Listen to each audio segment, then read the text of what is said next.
Are we on? Can you hear me? Can you hear me? Microphone check.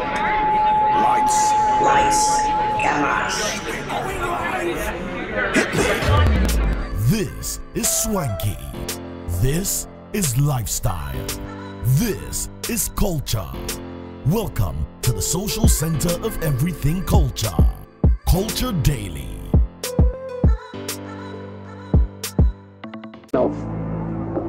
And I can tell you that being said, there must definitely be a million things that went on behind the scenes to bring this to light. One is done. The last one on the top, we are going to use the 400 track to create the platform on which this will sit. Correct. Okay. He said the song was not boring to the end. No. It could have been no one boring. And I go let no evil forces drive me out. Move like a straight line of the roundabout. One more year mistake, and I'm going to say, oh yeah, never back on far. Now you're being inside. You have to be so gifted to be able to drive show like that. I'm telling you.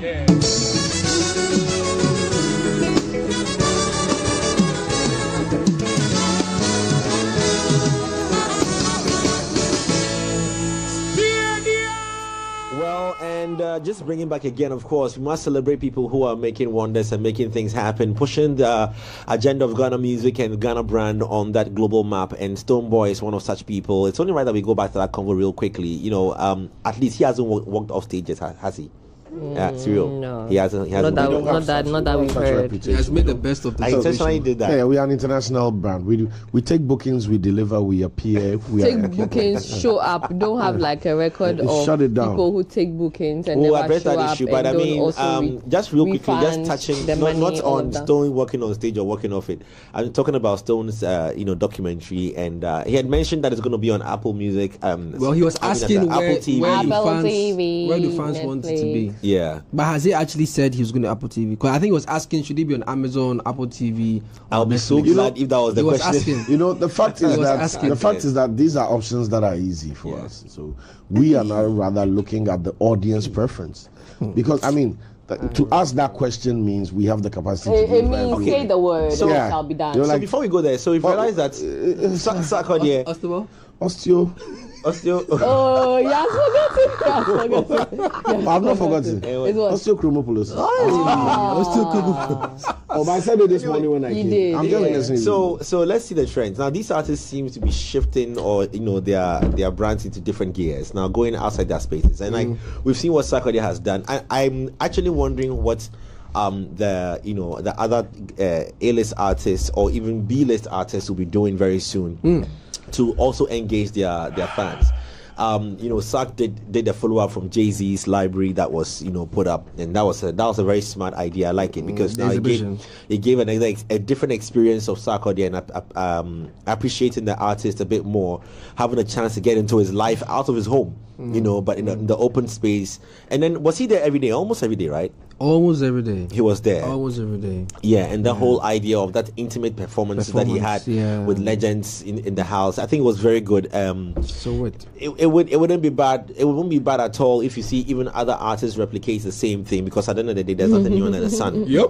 But what it also does is that, so Sark has done this. Now, Stonebwoy has released a documentary, and something that a lot of artists have got a catalog and history of the things they've done, and they've got visuals and videos to it. But the thought of putting it into a documentary is what makes it, even more unique. And now Stonebwoy is about to release his, and I'm very sure we're all itching to find out and see some of the other things that happened, the other engagements that happened beyond the music they put out there for you to see. So we can't wait for Stonebwoy's documentary. Any predictions or things you're expecting to find out from this documentary, be controversies, or because there's been a lot of conversations around Stonebwoy that he's kept a very quiet approach to it. He hardly say anything about it. You might hear things in the quarters. Example, I mean, I don't know if this documentary might have his story of the VGMA, the gun incident, and all those things. I think if I understood correctly, I think this documentary is centered on the road to the Fifth Dimension concert at the stadium.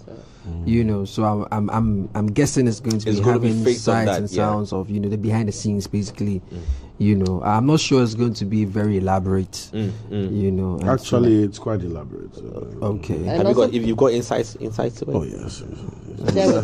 Like what's with this Ghana flag that he will a politician by himself? So when what's going on? it's onto Ghana left, you noticed that you realized that you had a flag in the house. Osteochromocollosis. When you are tying the things to your chest. You have issues on your chest. And you don't want to say it. You are tying it to your chest so that it will not come out. Yeah. What insights do you have on Stonebwoy's documentary? So, you know, people, I didn't like the narrative that people were saying that we got lucky and the place was packed. We knew it was going to be packed. So we filmed the moments leading up to all the technicalities, the teams that had to put up all the event structures and basically give people an in-depth feel of what it's like to put a concert on, because we arrive as consumers at the gate with our ticket and we go and listen to music, but all the nitty-gritties, the stresses, the thinking, the challenges, the last-minute changes that go into creating an amazing experience. I don't think any Ghanaian artist has given us that back door or backstage vibe to understand as a consumer, and that's what this documentary is really about, to let you know that as a fan of music, this is what it takes to have that world-class, groundbreaking 40,000 audience kind of Let concept. them know. I can imagine the cash out as well, you know, on that side. The revenues that they probably made from this event must have been very good, you know, because I don't know, the numbers were there to support. And for these things, you also have people who throw in, you know, investors, if I must say, who throw in their support when they find out that we've always been a highly profitable brand. The BIM Nation has Charlie, how much you renew for this year? Please leave Cyril out of this. When Jay is here, they are undisclosed.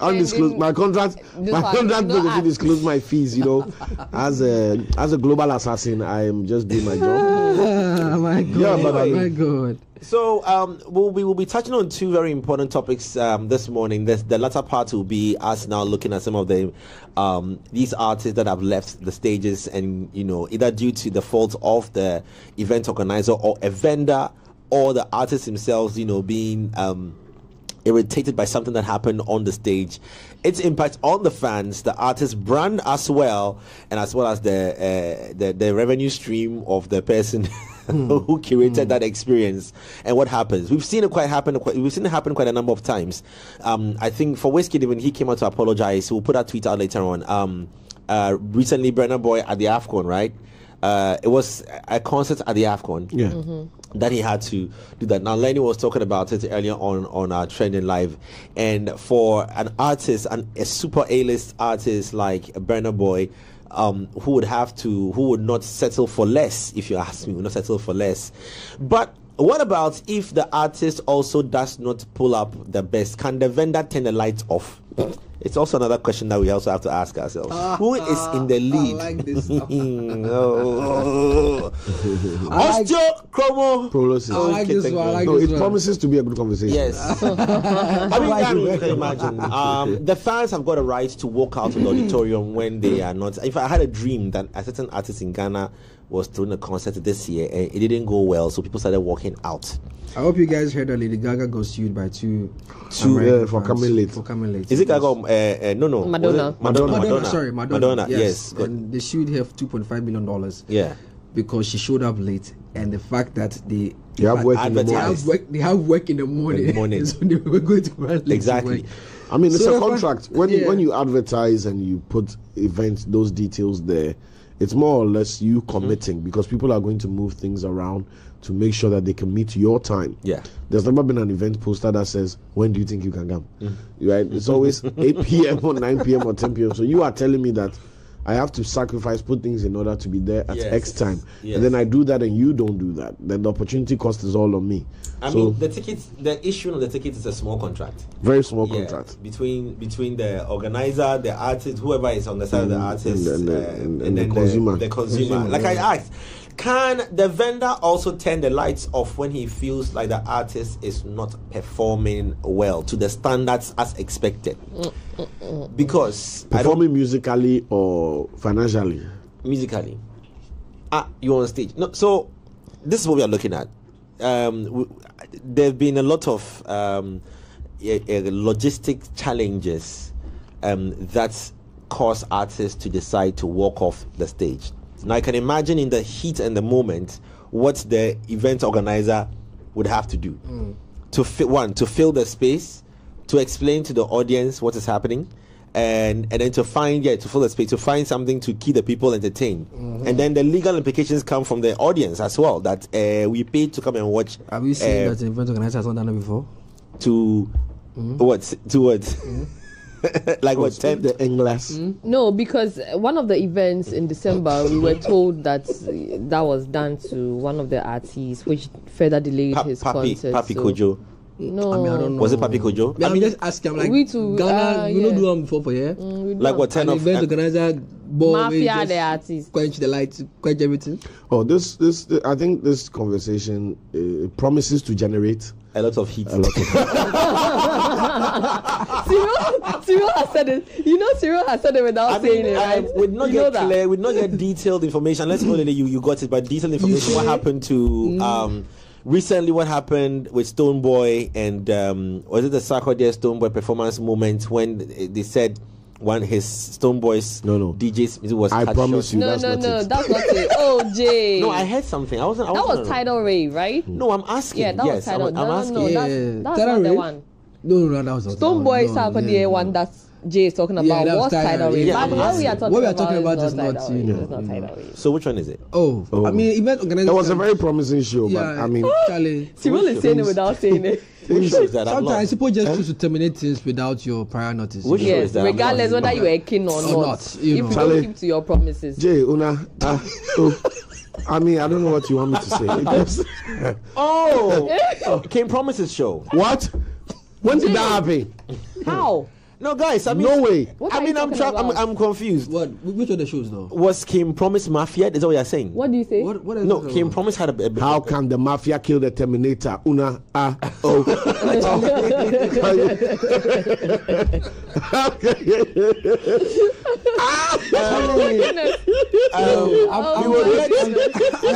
Producer, let's get visuals from Promises show. There have been quite a number of shows that have happened. Let's tackle them one by one. Let's start off with the Tidal Rave altercation. From whose point of view, the event organizer's point of view, or the artist's point of view? We'll tackle all of them, but we'll take them case by case. Because Tidal Rave, I think Tidal Rave also the same thing, no? Yes, it's been happening. Yes, so our conversation is their life, their power, everything went off. Logistics hindering the potential. We've been doing this for a long time. African concert experience. I'm at a point in life. You understand? We are okay. We are really okay. Our logistics hindering the potential of African concert experiences, and we might take it lightly, but no, you see, Cyril, you do recall that I said let's go back to the Pulse Awards. The Pulse Awards, and I passed a comment and I said that I'm yet to engage or see one screen provider. In fact, that will not go off during the event. It's an electrifying issue. I mean, it's shocking to say the least. Are you cannot generate enough? I am so proud of the people who curated the Emmy Africa Awards because it was seamless. Now I was watching an event and I was praying that the screen doesn't go off. It doesn't get banged by half the time. The screens are tired, bro. The screen goes off, the heat, and then it masks the entire event because at that point in time it's out of the hands of the event organizer. A lot of times there's not enough time. So I was speaking to somebody who organizes international events, and he was telling me that as standard practice they do stress tests. So the second reason why they sound check and they operate everything at sound check as much as possible, turn up the volume, the lights, everything is a stress test to ensure that the equipment and the hardware that has been installed is ready for the kind of pressure it's going to withstand. But here we are, where we've been to 1,001 shows in Ghana where people are in the auditorium and they are still fixing things. You understand? So that chance to put the screen on for 5-6 hours before the event, make sure everything is ready to take the heat and everything. They don't do that because you are sitting there while the guy is plugging the screen in. Yeah. So the problem test themselves at the time. Exactly. So when you see a Coachella or a Burning Man, all these things, and there's a 4-hour or 6-hour sound check, and they're just jamming back to back like the real concert is on. They are testing the mics, the mixer, the power amp, everything is being tested. To be fair, let me start with us, because it's only right that we talk about us first before we talk about others. 3 Music Awards 2 years ago, or 3 years ago. 2 years ago. I mean, we experienced a similar thing where everything was perfect. I do recall we're just about to go on stage. I don't know if we have footage of that day though, but just when Na Shoko and I were ready to pick, Sadiq was talking in our ears and was like, yeah guys, make we go. Just when all dressed, it shut down. Yeah, I think the main question. And for like 3 hours, we had to play. I didn't want to get into this part of the conversation. But yes. Wow. Can we open up the conversation and identify the spirituality of African events? We've told you that we have. Yeah, because you can have everything set. You can have, left with, and I'm talking about 3 Music. Everything was set. Everything was ready. Just on the time to go. Everything goes down. So we are going to blame like spiritual. No. I'm just saying that some comment. No. Let me give an example. The reason I'm saying this is because when King Promise's thing happened, right? There was a video that was trending. His parents were praying. Okay. Now it divided the views that were coming after that. Like, yo, just get your act together and make sure that next time you get it right. Someone also said that no. Apparently, same happened the year before. The year before. So where do we draw the lines of okay? I think the spirituality thing is because there's a promise that there's a light at the end of the tunnel. And when the events are being put together, I mean, there's a lot of positive and negative energy generated. Listen. Based on when you say energy, are you talking like in terms of electrical energy, or talking about like as in human energy? All right. Oh, you are shocking me. Please.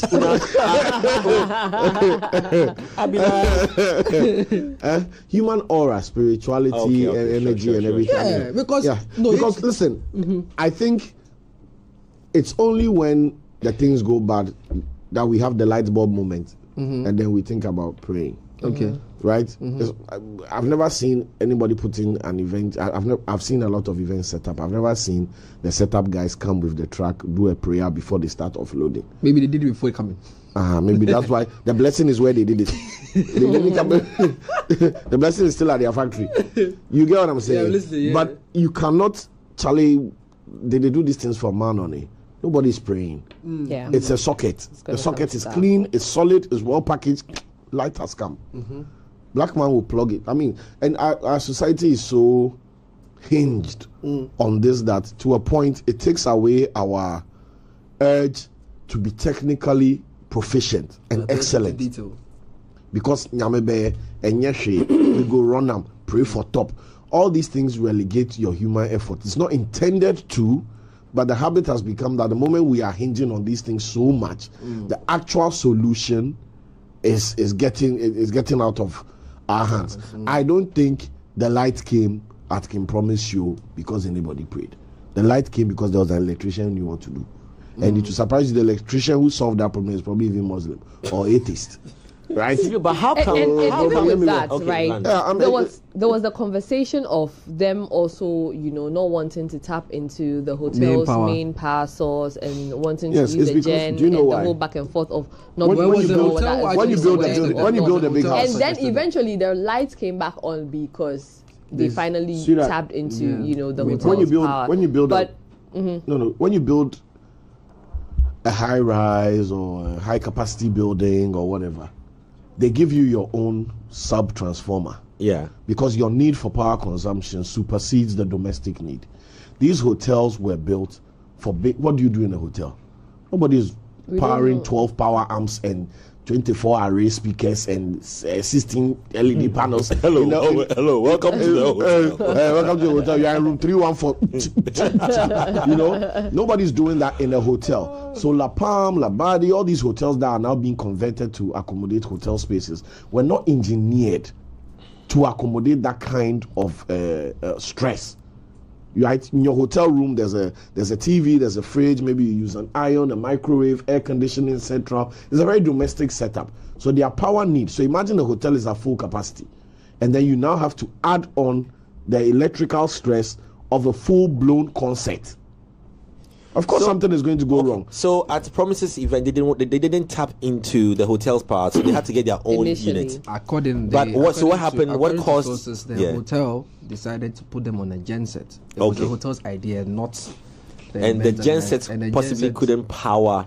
Well, it's unclear what really happened with the genset, because apparently they had done all the necessary tests. They had, I think Promise had just finished his sound check, and just when the show was about to take off, the gen says, you know what, I'm tired, I'm going to sleep. Okay, that goes to say, have you seen the kind of connections that, and I am not an electrician, I'm not a professional, so I can't speak to it fully, but I'm human, and I can tell you that sometimes the kind of connections that our electricians do at the back end. So one time I did engage, I will put in picture for you to see our 3 Music Awards, just not when the lights were out. No, I'm just showing visuals so to recall how beautiful that event was. But still yet possibly marred or partly marred by the delay starts of the show for about 3-4 hours because of the technical challenge. And now it's, of course, through no fault of the organizer. The organizer brings together vendors to come and work to give the experience to you. So you can understand if one vendor fails to give you that efficiency or that's whatever you've paid for, then these challenges set in. So one time I engaged an electrician who was working on a show, an event, and then I saw him connecting the wire, putting it into the socket without a plug. Yeah. So I asked him, and using tape to wind, and I asked him that, boss, but this thing you do, it be dangerous. So why don't you get a plug? Because he said to me in local language, but he said to me that in English he was explaining that at various events and the kind of sockets they see there. So, and I was like, so buy different sockets. Yes. So when you go there, you fix yours and you just plug it in because it comes with a fuse. I mean, I'm not an electrician, so it comes with a fuse. So in case of a trip, the fuse will hold up that blowout for you to prevent any fire outbreak. You see, but so the mindset is, and then secondly, I'll tell you something. I was at the 2016 BET Awards, and I went early into the square where they have the event, of course, in the center, and they were setting up. And I saw the white guy in his overall setting up. Okay, now I'm going to give you this comparison. And it is stuck in my mind forever. The cables were so neat and nicely arranged and wound around that when he was unwinding it and about to use it, it was so easy, simple. So I stood there for a bit and just watched the guy with awe. I was just surprised, and I was like, wow. Yeah. It's called cable management. So the way he was folding the cables, the way he was taking it off, how he laid it before he was going, I stood there to watch everything. I kept that picture in my mind for a very long time.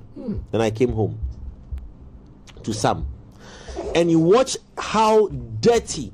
Even let's go to those who who rent chairs and tables and canopies. Have you seen the color of the white canopies? It's not white. It's creamish, blackish, bluish. It's colorful. Wow. The chairs, some of them who rent the chairs, not all of them, some of them who rent the chairs. You ask yourself that why don't you scrap these chairs when they return them? That is why the chairs will be abused by the person who rented them, because of course it's a party, people will be jumping on them, sitting, moving them, but it is your responsibility to clean them up afterwards. The canopy, some are just nasty and dirty, and the telephone number is stuck on it. It's called just for rent. It's dirty. So I was watching the guy fix the cables, and I was even I don't even say it, but you see how dirty some of these cables are, and I'm asking that. I don't think the owner of the logistics, when he purchased them, had it in mind that you the electrician or the carpenter, or he was going to mess it up like this. And all these things contribute to the cables breaking. Tripping. And let's bring it right down to our very own home. I know Steve will blast me for this one, but let me just one done. I don't know if I can talk about it. Steve should be here. But we had an experience in our own center, for example, and let me just hold on. hold your fire, hold your gun. So clearly, it is a conversation around the owners of these equipment, and sometimes how they listen. I've seen Silicon House, and I've seen how they handle their stuff. I've seen the studio at Pig Farm. What do you call it? Black City Studio. And I've seen how they handle their stuff. Like if you go to Silicon House Productions and you watch, I mean, this is something I noticed when I went there a few times and I watched them do their productions and setup. It's like they care so much about, unless things have changed, I don't know, but I'm just talking from the time I saw it. They care so much about the equipment. You know, even the boxes that you pack the speakers and stuff in, you should see how clean and neat they are. As should be. As it should be. Do they even do, man? So you realize that you go for events, 3, 2, 1, it's about to start, and then guess what? Room. Half the screen is gone off. And then you see the electrician running quickly to come and see, and then trying to see, you know. And because they did not lay those cables properly, people are walking over them. Yeah.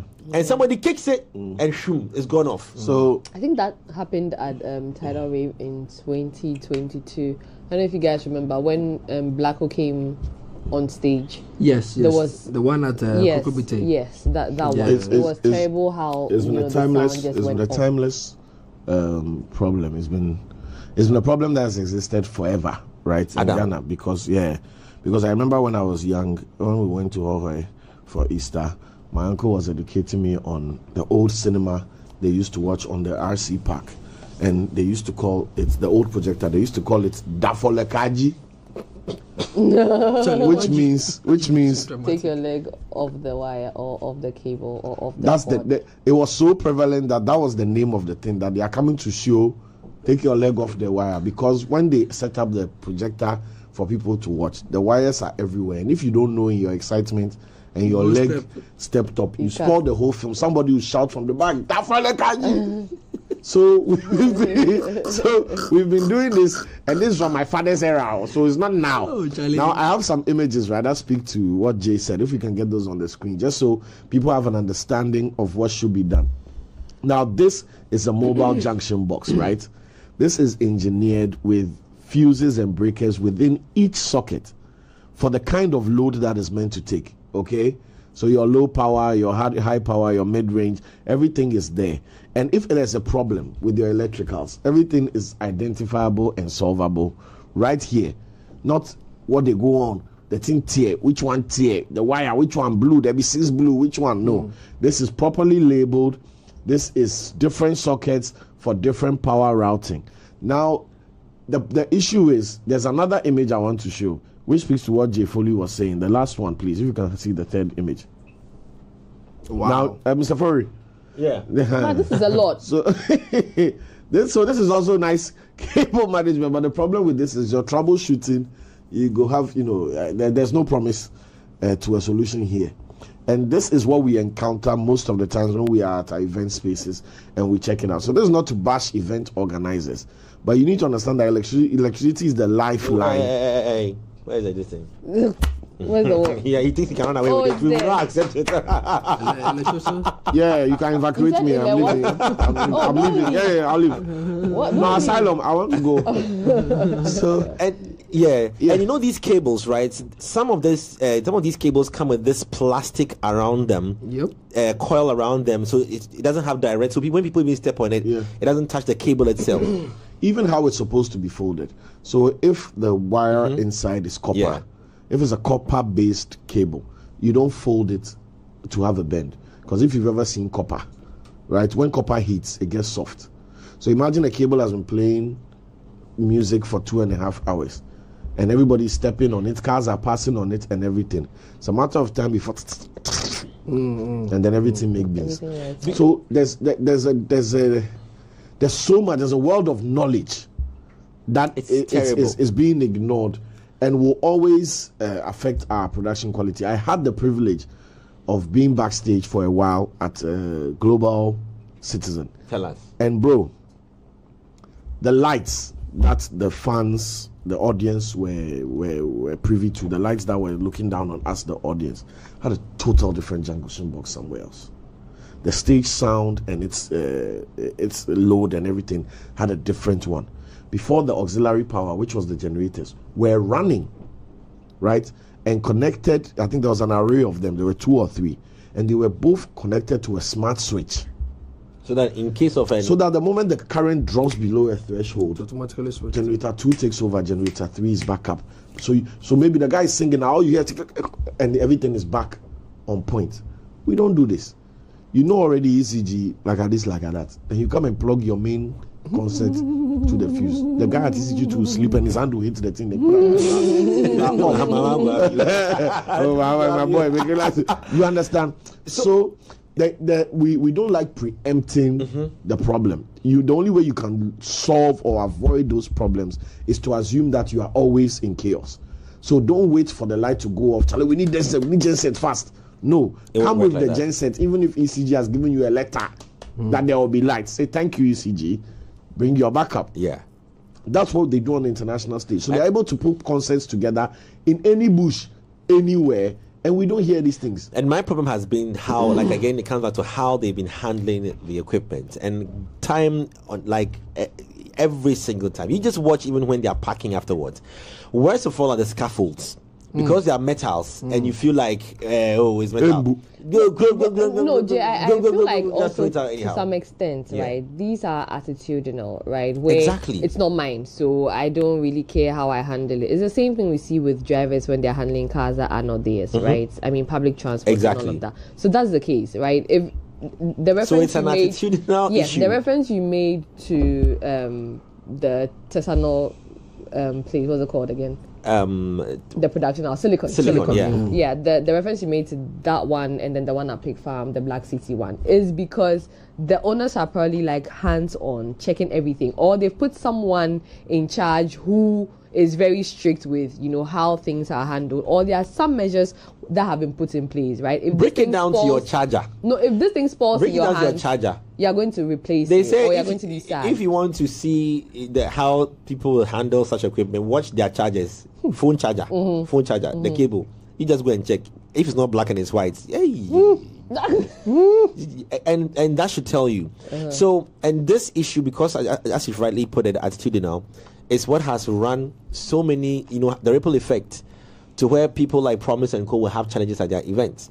Because to get to the point where then events about to go and boom, something happens.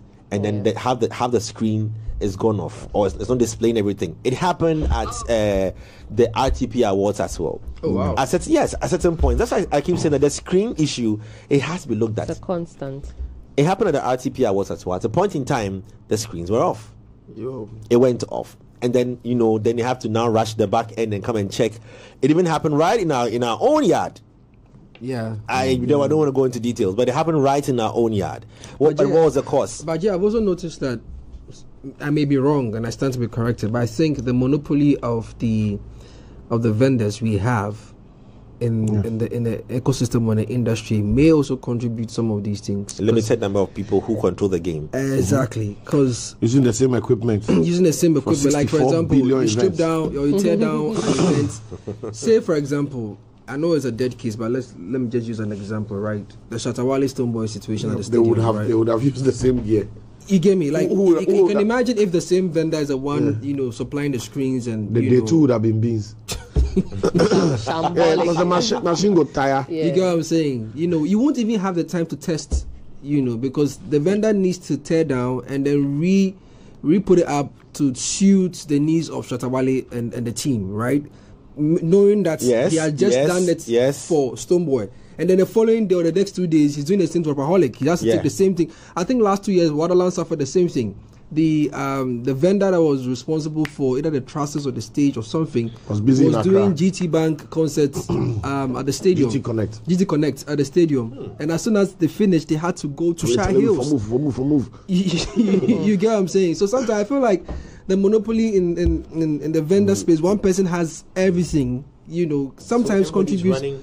You mentioned Silicon. Silicon has got everything. So when you call them to come and do your event, they have everything on lock. Mr. Easy, Dirty Rave. Rarely do you see that kind of challenge there, because I'm told that Mr. Easy purchases his own stuff. Has got his own stuff. He just gets the personnel to come and man. In the East once a year. You understand? So it's flesh. So it's flesh.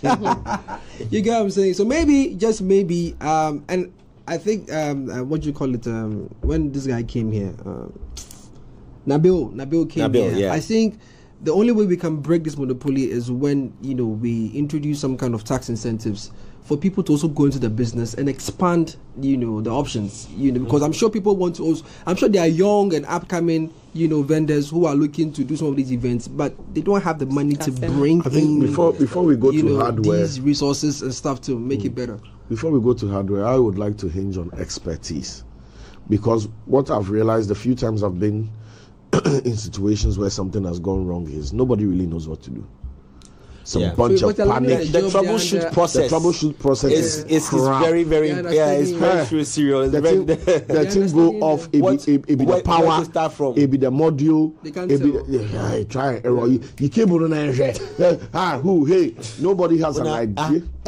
And Cyril, even with the expertise, guys, I also feel like you need to have solution-oriented people.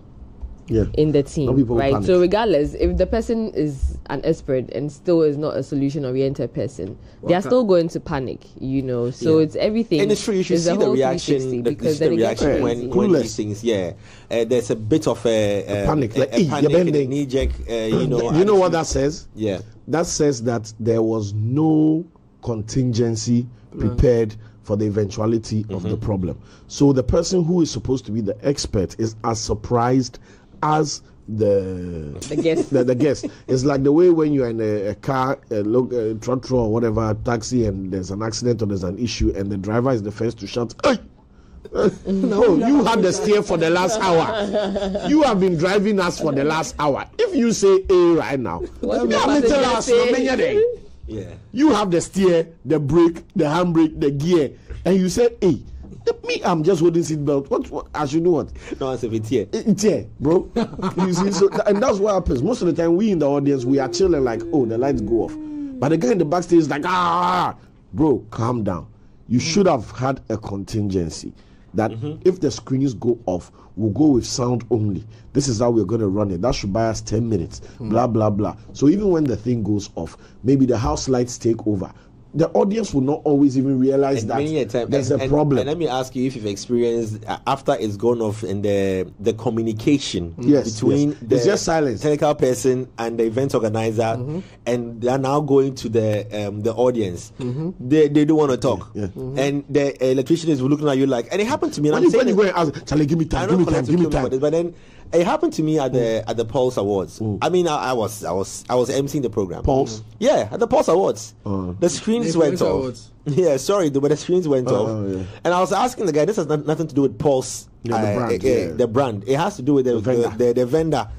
So I was asking at that point in time, the vendor was represented by the electrician I was talking to at the backstage. You understand?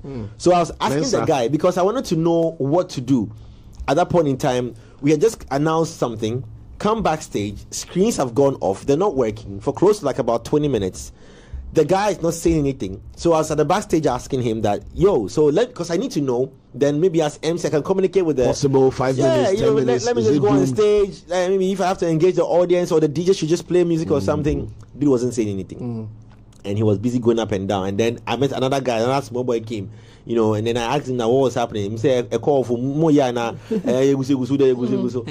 So I'm like, do you want me to go and say that? Do you know whose job? Do you know what the problem, the breakdown there was?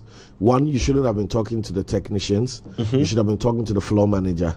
The floor manager's job is to be the conduit and understand what the technical and the creative is doing there. So the floor manager should be the one to speak to them, and then they say we need 10 minutes. And hardly do we do this that discussion in the planning of the event, in the event of something. Nothing will go wrong. It will be fine. What did I say yesterday? We are chronically optimistic. Yeah. A Ghanaian will be putting together an event, and when you tell him, let's put a contingency, can you get an electrician to come to this show and just sit here looking at the back of these screens? And the moment he sees the lights go off, he gets to action. You pay him his 1,000 cedis at the end of the day. It's like when I heard goes off. Why you talk say the thing goes for, bro? It's like when I heard on every aircraft, there's a secret service agent, like a police, in Mufti. Oh, is it? Yeah, the air marshals, yeah. Yeah, on every flight. Every flight. For real? Ever since 9/11, Most flights. Yeah, well, okay, most flights. Ever since 9/11. Yeah, the real big airlines. You take your spoon and you start shouting Allahu Akbar, then they pass out. somebody with you. You go collect tranquilizer for your head and back. Crazy. Yeah, they're on every flight, but you can never tell because they don't look like it. Yeah, they are dressed. They are mufti lies. Yeah, and I know guns are not allowed on the aircraft, but of course with permission and all those things. Yeah. But these people are. They are allowed to. They are on there. Anyway, so we've looked at it from the vendor. Causing the problem by the artist. So we'll put him back on the screen. Burna Boy. I don't know what did he show the video of him?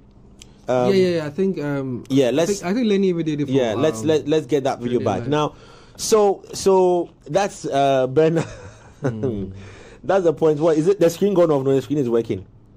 So it was a sound that had gone off. Yeah. So what happened was Burna was hearing himself in his monitors, the earbuds. And he was jumping and he was jamming. And the crowd couldn't hear anything. Don't say anything. The crowd couldn't hear anything. So my dad was like, yo, hey, it's me, it's Burna Boy. I'm performing. Y'all just, you're not responding because he is jamming in his earbuds because the monitors are working. And then he noticed that nothing is actually coming out from the speakers. So he takes his time and as a professional as he is, he's trying to sing to the crowd, but it's like, nah, this ain't working. Now, if people remember, last year or last 2 years, he had a show in Nigeria. Yeah. And he experienced the same thing. Because of that, the show couldn't start early. Yeah. Yeah. He came to apologize that, this is why he chooses not to do shows in Africa. Okay? And that's because they can't do much. The African giant. So next time he's going to do a show in Nigeria, he's going to fly his own people from overseas. I remember that, and they called him out on Twitter, but he was right. And this was coming on the back of Wizkid's. After Wizkid's fiasco at the sports stadium, Wizkid also apologized, saying that the production wasn't up to standard and blah blah blah blah blah. And then you have Burna Boy coming also doing his own concert, saying that this is the reason why I couldn't give you guys the show I wanted to give you guys. The experience was whack and so on and so forth. And now he returns to Africa 2 years on in Côte d'Ivoire. And Africa hasn't moved at the AFCON. If you get opportunity to speak to some of these superstars, whether from afar or near, they actually tell you that these are some of the reasons why I don't like doing shows in Africa, because they don't get it. Yeah. No matter how big the money is, they won't take it because they are more concerned about their image, and which is valid, which is very valid. The money they give you wouldn't be back in place. Exactly. Yeah. I remember. I think you were at the Afrochella one when Burna Boy's mother came to wipe the floor. I'm told I said 3 times. She came to wipe. She came, checked, left. She came to check, and I'm like, and you see, the boy is breaking leg right now. And you see, people talked about it. It was funny, but people have forgotten Ira Star was performing on the same stage and she fell. Not to say that the stage was wet or slippery or something. It could have been anything at all. But Charlie, some people know the two like talk. And that's Kitty as well. I think he had a similar experience. Was this just about when he was going to go on the stage, right? Yeah. Charlie. So I think we need to, especially if you have the money to bring such superstars, you need to ensure that at least, their safety, security, sound, and because it's not. Look not at that. easy. You can imagine the embarrassment that the artists, and for them to come on stage, you always realize there's a certain moment of breathing, breathe out, and psych yourself up before you run. Let's do it. You go there, and the mic is doing, and the mic is. Look at that. You can see he's just and there's broken. the argument, guys. There's also the argument of the artists doing away with the microphones and just performing. But I don't think that's the reason they are there, because they can't even reach. That's craftsmanship. They can't even reach, but they can't reach like a half or a quarter of the crowd that they're performing to without a microphone. So what should they do? Look at that. I mean, he can see he's just like... The frustration is and do you know who caused this? This is probably caused by one electrical apprentice who tied the cable wrong. Who tied the cable wrong and has led to a small breakage in some wire. That is causing this. Raju. Mensa we do am. And the cable is just broken. Yeah, and that's it. And the whole show is stress on the cable, and then it's gone. And then there's no backup to this as well. I think it happened to Raymond as well. That's Raymond on the screen that you're watching. Also, so it's the continent, eh? Yeah, and even it happened to DJ as well. DWP. It happened to him as well. So I don't know. I don't know. I think we have a lot of work to do. we really have a lot of work to do. And I like the way we've broken it down. It starts with attitude. Yeah. How we take care of the logistics. Yes. And then you can blame it a bit on electricity, consumption. Yes, and then it goes into the kind of logistics we are using as well. Yeah. The kind of and the vendor monopoly. Which is very important. Like one person, he's doing 3 shows in 1 week. Okay. He has to move these things. So, guys, let's now flip it to the question I asked. That now that the artist walks off stage when he feels that equipment is not, the best of it, can an event organizer or would an event organizer be right if he feels that Charlie, this guy. I wish a lawyer was here to help decide us. that I want to cut the performance and then move on to the next. Either you've breached in terms of the time they've given you exceeded, because it happened at the Tidal Rave. Yep. And we are still not too clear with what happened on stage, but the details of it. But it definitely brought about a lot of confusion with R2Bs coming on stage and talking. Yeah. Stonebwoy said his piece as well. And these are all big artists. We heard what what's his name? Mugis was saying about the enmity within the music space. Of course, coming off from something that happened at the backstage, and what an event organizer can do and choose when an artist goes off the schedule or the plan. Can I also say that when you're performing the way I was hoping that you were going to jam my audience, and what I paid you for, I'm not getting that, so because of that I'm cutting your performance, and I have every right to do it. Can I do that? And am I allowed to do that? Are you allowed to do that? I think you see, do event organizers actually sign contracts with these artists? And what goes into the contracts? What goes into these contracts? Because I think it still comes back to the letter. I don't think they have performance clauses. No, I don't think so. I think it's all telephone calls and vibes. Yeah, just a phone call. Telephone, you can't do the sound for me. Yeah. Oh no, we they do for the 3 music here, no. Yeah. That's if you bring like 6 array, go be cool. Alright, I beg you, make your guys come like 3 Contract is done. No, but nobody can be held accountable. No. Someone, I think, until someone is sued. You said they do you favor. I say pay 20K, so you get 15. Now you want to make a sign contract. Wait, are you saying some don't sign contracts? No, some they don't. Who signed it? I think some of them sign contracts. Don't. Ooh, unless corporate. Most of them sign contract with corporate when it's a corporate institution doing the event. So like 3 Music is doing something, we sign. You understand? Because of course we are the culture. Because I'm saying some of them signed because there was this case where Black Sherif was supposed to perform, somewhere on a yacht sometime last year. Yeah, the Greece one. Exactly. That was a contract. The contract was an artist booking contract. It didn't have anything to do with the logistics and the back end. So no, but we're talking about event organizers and artists as well, right? Yes, but the event organizer need not necessarily be the technical provider. I don't know if you get what I'm saying. I can organize an event and not have any of the equipment, logistics, and then I call Foley. But my responsibility is to make sure that I tell Foley that Lenny is coming on at 10. If your equipment, your sound, your screen, your electricity doesn't allow Lenny and Olele to perform 30 minutes each flawlessly, I'm not paying you. Any hindrance or every minute that your equipment causes us problems, so. But nobody will do your event, bro. Yeah. If you bring that contract, nobody will do your event. Because the guy knows that the probability that his screen will go off is 50%. He knows the screen has gone off on him on events 25 times in the last year. He knows. The screen, no, Charlie.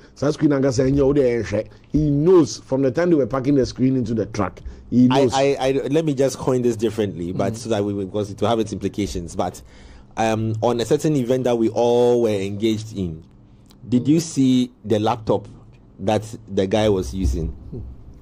Was the world's most tired laptop. Listen, did you see the laptop the guy was using to work? I can't speak to that. Is the laptop they used to invent Times New Roman?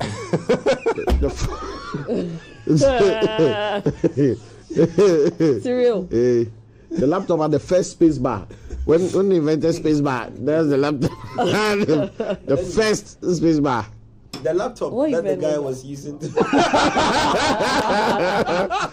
Oh, I think I remember the event you're talking about. That was just like 2 weeks ago, right? Jay, that was just 2 weeks ago. Yeah, I remember. He always right away. Windows 95. Listen. That laptop. So what do you say? You see, the thing is, so then what do you say to the owner of the logistics that, because that laptop is 50 years old. But what if he's telling you that you also can't verify if he can do it? No, but that laptop was the reason why everything delayed. So I mean, you still can't say that it should. And look at the ripple effects. And a lot happened. First off, let me break it down. So in that activation, for example, first off, the vendor was doing you a favor, okay? So, like what Cyril is saying, if I charge you, if you pay, yeah. So the vendor is doing you a favor. So you bring me. So that's one. No. Olele, let me give you this. You are stuck in your house. Okay, it's raining heavily. Your car's broken down, and you need to be at work, and you can't move. And here comes your next door neighbor, driving a Datsun. No, a Datsun. You know Datsun, right? Yeah, Datsun be like 50 years ago. And the you know those times, right? I don't know if you remember, but if you take taxi, the roller, the what do you call it? The window roller. The window, yeah. If you want, hold on. If you want, all sport. If for remove, I'm give you. They make you roll out. Now in the rain, where one window they go up, where they make wet. How you go complain to the guy? Say, Charlie. Because you're doing your you know if you leave your house, me I try come pick you up, no. So in this same situation, vendor has given you a free service to support you, and you have obligations with clients that are supporting you with certain items to give you an experience at your event, and you've promised the client an experience. This is the reason why I'm inviting you to do this with me. And on that day, the vendor's logistics quench. Now, in this value chain, who do you blame? How do you explain to your clients that? I think the question is, even if you troubleshoot this, where are you going to start from if you are troubleshooting this? And this is the reason why we are having these hindrances. I think a lot of times. If you can't run an event, the problem is that there's too much favoring because of the lack of. It's a ripple effect. It's a domino. One, people are not getting the right money to do their events. I need 5 million for a solid event. Your sponsorship and everything quarter be 800,000, right? So you don't get the money already, which forces you to compromise. You scale down. Personnel, equipment, everything is scaled down. Now you have to reach out for favors because you cannot pay people and hold them accountable. Exactly. So it starts from money. The reason why a global citizen can come and have all that I described and still add Asha to their invoice is because they but if we did that with any Ghana vendor, then maybe unless I go and perform. You understand? So that is the issue. The issue is that scan niho. So you definitely have to fall on favors and handouts and etc. And the moment you are doing that, you can't hold anybody accountable because at the end of the day, the artists where they can't perform for you, safe. You say you want 100K, you say you get 60. You see, so the favoring is all across because money no day. The events that we see that are spectacular, people mention their fee and they are paid without haggling. Without you understand? And then they are held accountable. Jay, I need sound for this event. We looked at the event, it's about 200K. Okay, we'll make 100K deposit today. We'll send you over the contract. When we are done, we'll pay the 100. You yourself, when you see the contract, you know that if I want the rest of my 100K, my brother, if you yourself need to use your fingers to connect the wire, make the thing shock you through for your money to come, you go do them. But here's the case where the time the event they start, they are so I send my boys, they go round you. That's a problem. Mensa just came from wiring a house in Kaswa. He's tired. And he's coming to come and do it. Mostly the case. Because there's some electrician, or he's coming from 3 other events. He's tired. And now you call all night. I'm like, the family who bang, come and wire my stage. You understand what I'm saying? So the favoring is killing the professionalism of the institution.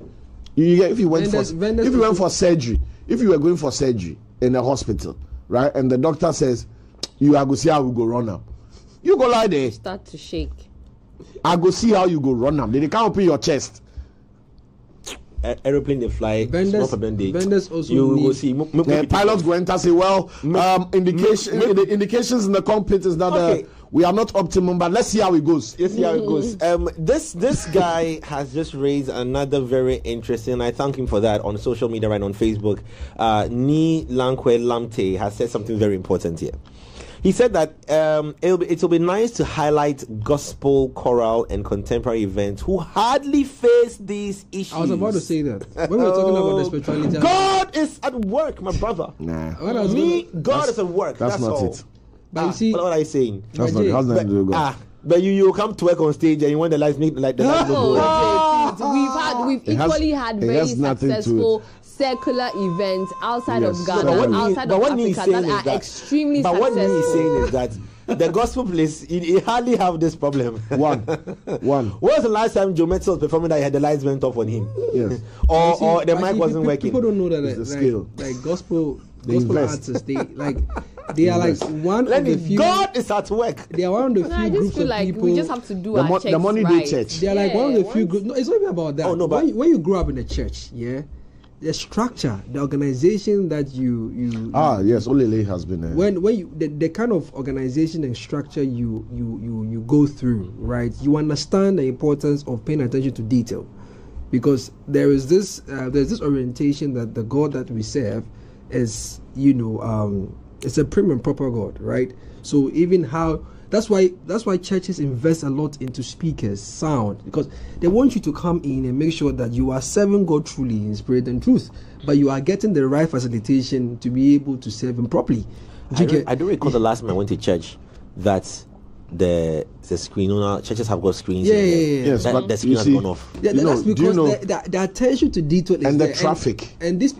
The traffic that the church runs through for its equipment is not as hectic as the secular scene. The usage, it's for them. That's one, right? So usage is highly monitored. Even when they are doing rehearsals, they don't put on the whole array of sound. I've been in church rehearsals. I'm not Lucifer. Stop that. I've been. No, I'm being serious. 2012. Oh no. 27. No. I still got told you, man. Bro, me must set up church a crowd out. Me just say I'm talking about the last time you went to the church. Bible verse na. Bible verse na. Me time and preach. Sanya man about praise the Lord. You've been at church. Two. Word of the Lord. Yeah. Anyway, so I've been at church. It's the moment for me watching him fix the Ghana flag. Please join us on our socials right now and watch us on Facebook. Oh yeah. Osteochromopolis. This is the cure. Black Star Rise yourself, you'll be fine. Yeah. So I'm saying that the church, and that's why the artists or the gospel artists like the Joe Metzels, the Akese Primpons, and all that, when they come out there doing their own concerts, you notice that they rarely miss when it comes to production, because they've seen it in church, they have understood the importance of that in church, and so they're able to bring it out. And just to corroborate what Cyril is saying, you realize that these church auditoriums rarely give their auditoriums out for other events.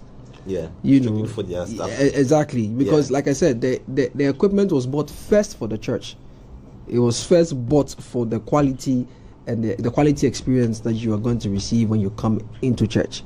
So when they start giving it out, like maybe a conference center, or maybe they won't be able to maintain and sustain. What about the ones that have been rented for gospel activations? And that's where I think NIE is also coming in hard. That a lot of these gospel activations you have, you hardly have. You take the hiccups, but you see the relationships and the quality. Let me the relationships that I also quickly I need to quickly add that when it comes to expertise in this country, the church arguably has. I agree. I'm telling you, the sound guys, church sound guys. When it comes to expertise, yes, they are well trained, skilled. Arguably, I can say like on point, whatever they are doing. The most excellent. Or no, because imagine having to run a live stream in church, and then you are showing to people online. You're showing to people in church who are even sitting in the overflow, and then everything goes off. What happens? You understand? Right? You don't want that. So they are very on point to whatever they are doing. That's why I don't even want us to make that comparison. No, Lenny. The thing is that, like what Olele is saying, the secular space, it looks like we take things for granted. Yes, because the familiarity is breeding contempt and incompetence.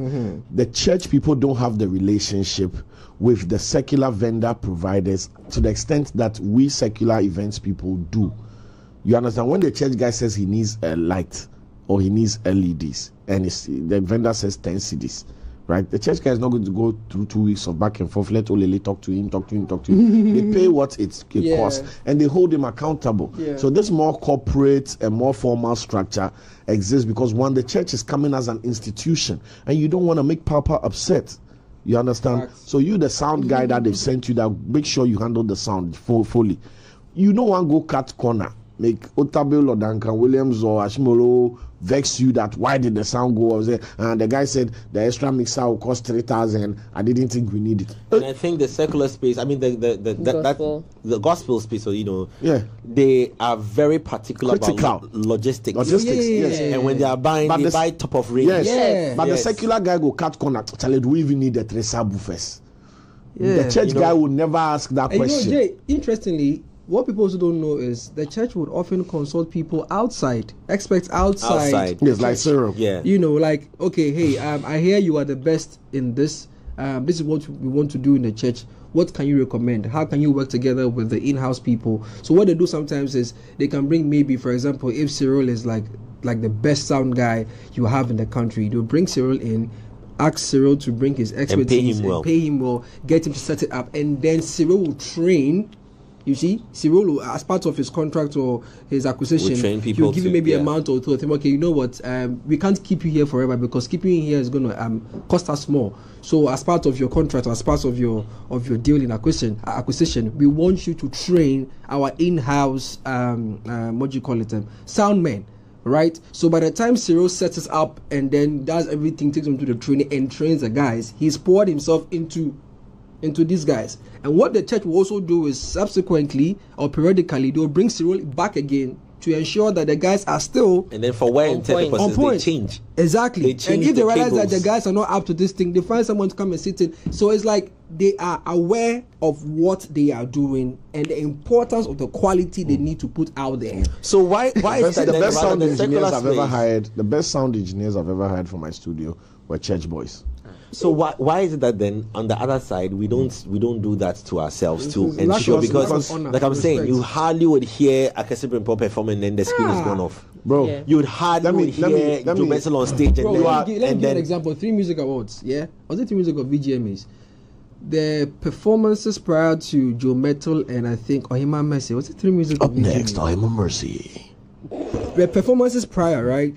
They all had their individual challenges. But when Joe Mettle and Ohima Mercy came and God decided to collaborate, the same hall. I'm telling you. Let me tell you something.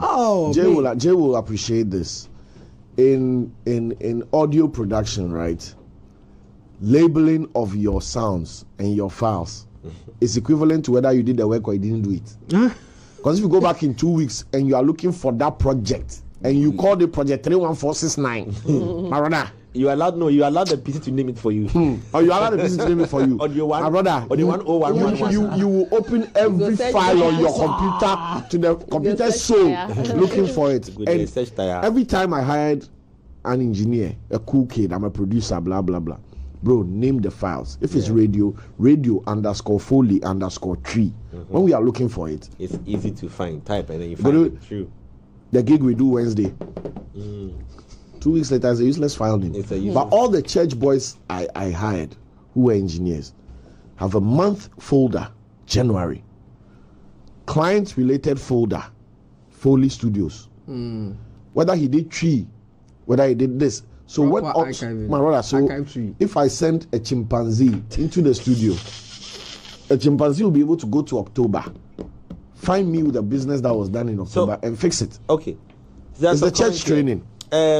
Well, Obi Juice comment just popped in. I'm going to read it, as well as Kwabna, which came earlier on. Kwabna says most of the huge church events have the likes of Nabil, Kojo, Frankies handling their sounds as well as screens and lights. So it comes down to expertise, like we mentioned. Yeah. Okay, then Obi wants to fight this morning. Obi, good morning, Agrichi. He says, Obi Jules. He says, Massa, we all know how stingy the churches are.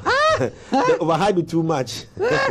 Well, I think the stinginess is what is also leading to the fact that their things are a bit more organized. Not necessarily stinginess. It's just being controlled spending, and how you access and use these things, because there's also accountability for the things when you bring it back, and the person in charge first off has this feeling that he's working for God, like Olele said, he's working for God. So if the church has bought logistics and been put in his care, he goes the extra mile because he connects to the church through his work. That's right. As head of technical at the church, because he's not being even paid for that service, but he feels his payment is coming from the blessings he gets by doing what is right. However, with Brad Joe, who is taking 300 Ghana cedis every month, would always even lend the equipment to other vendors when he takes it out. Once the cables have gone out of the warehouse, Brad Joe knows that he has some other wedding big going on somewhere at another site, so he will rush quickly and send some things there, and all these things become problems. And clearly it's because we don't have anyone who would hold us accountable for indiscipline. Yes, for indiscipline. Outside there. Lastly, we wanted to touch on this before we go, guys. Just about to go some 30 minutes left. It's the one-hit wonder space, which we are hoping for the best for our brother Safu Newman, who just released a classic tune that went viral. Of course, there's always a peak moment in in these things, which when the virality of it is coming up, and then afterwards it dies down, it settles down. That's when the real work begins from the artist to be able to capitalize on that space and move on. We're going to make some quick assumptions, predictions, projections for our brother Safo, and we are hoping for the best for him as an artist. In recent times, I think arguably this guy, aside maybe who Blacko, I don't know who in recent breakthrough act, like who got the whole Ghana behind you. I think Blacko had the same lift-off experience. Yes, Blacko had the same thing where out of nowhere, when his song, the first sermon dropped, it just went so viral. Everyone was talking about it. For me, it was even off Hammer's page that I think I saw it for the first time when he wrote down the piece with regards to Blacko being like one high life artist.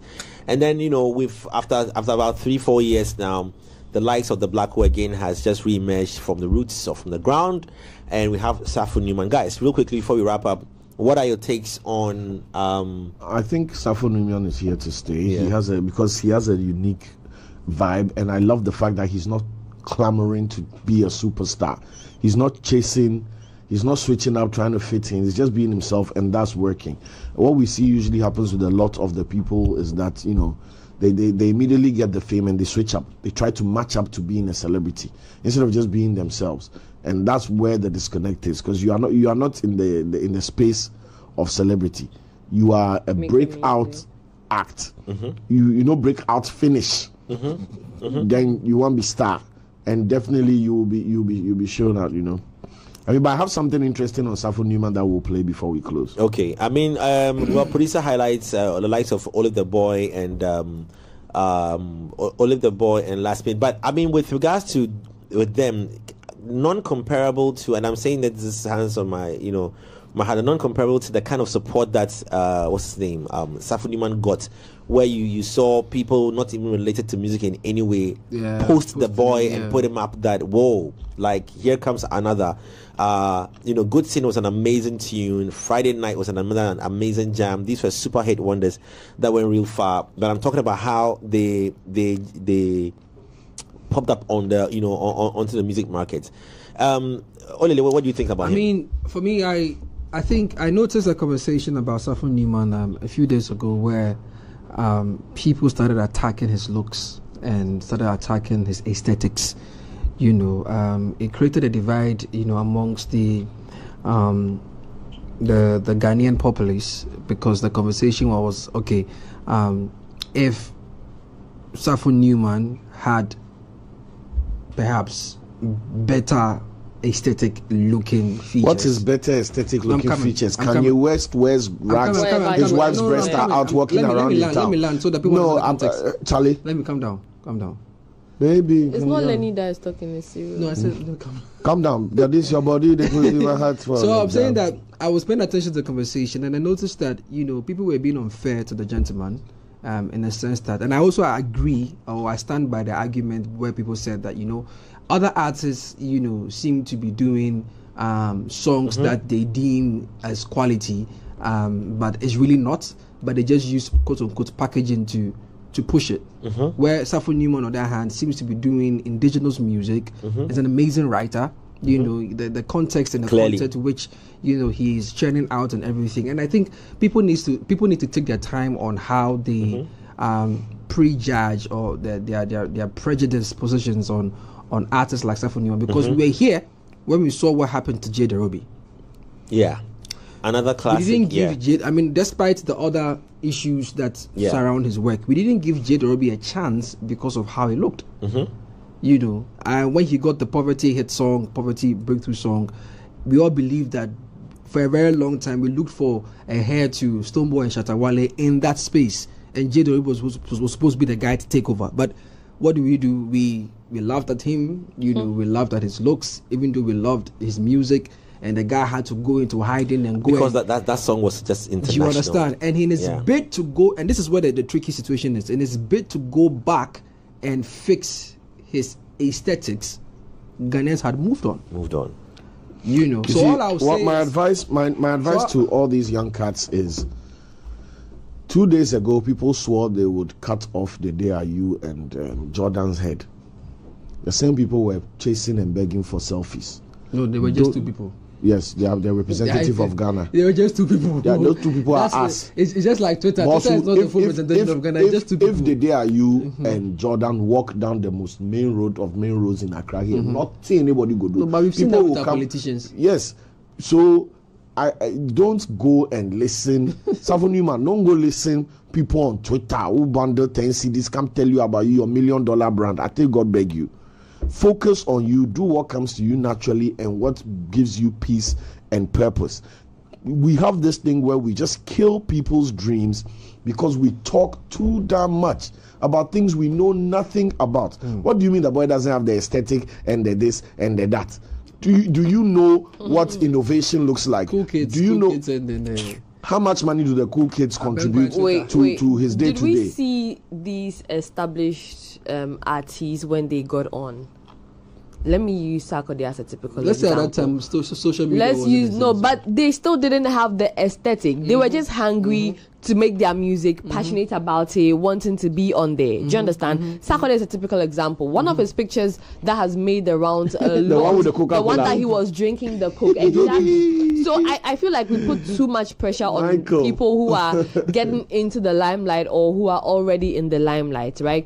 He's going to start with what he has, and that's what he's doing. And so until he gets to the point where he's able to look good and then also fit the aesthetic, then he's going to do that. But I think in the meantime, we should just soak. That's why I put it in quotes. We should just soak the music. Is he doing good music? Yes. So how about those who fit the aesthetic yet their music isn't, out there? What would you say about that? Because Brandon, no song. Yeah, they fit the aesthetic through and through, but we are not seeing anything. People are not giving themselves a chance to actually listen to the guy. Yes, because they are judging. Yeah.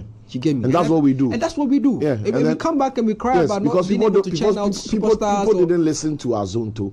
Didn't open their hearts and minds to jump to Azonto. Because we are judging the people who were pushing the sound. Yes, because they say it's from the beach side. It's from Shona. It's from Miami. Safo is coming into the game at age 34. And I want to believe that he is very strong mentally. When did Kendrick Lamar enter the game? That's what I'm saying. Like, he's one of the. I think Safo would pass as one of the anomalies that we've seen in terms of, artist breakthrough or wants to watch, in the coming years. And I think he's definitely strong. I've seen some of his interviews even before he blew up. and you can tell that he has a good head on his shoulder. He's mentally strong and grounded. Grounded. I just hope and pray that he has the right people around him to activate him. That's if he really wants to do this music thing. Because it comes with a lot of temptations and it comes with a lot of offers, and I bet he wasn't expecting this. The catch up to the grace that has fallen before you is another. How you're going to pick it up and move, and like I was telling him, eventually. it's just a one-time opportunity you have. Take it, and then don't be afraid to move on with it. We'll be wrapping up, but we're wrapping up with this animated video by Mills Media of Safo Nimas Akukwa. And on that note, hope you've enjoyed our conversation today right here on Culture Daily. Enjoy this piece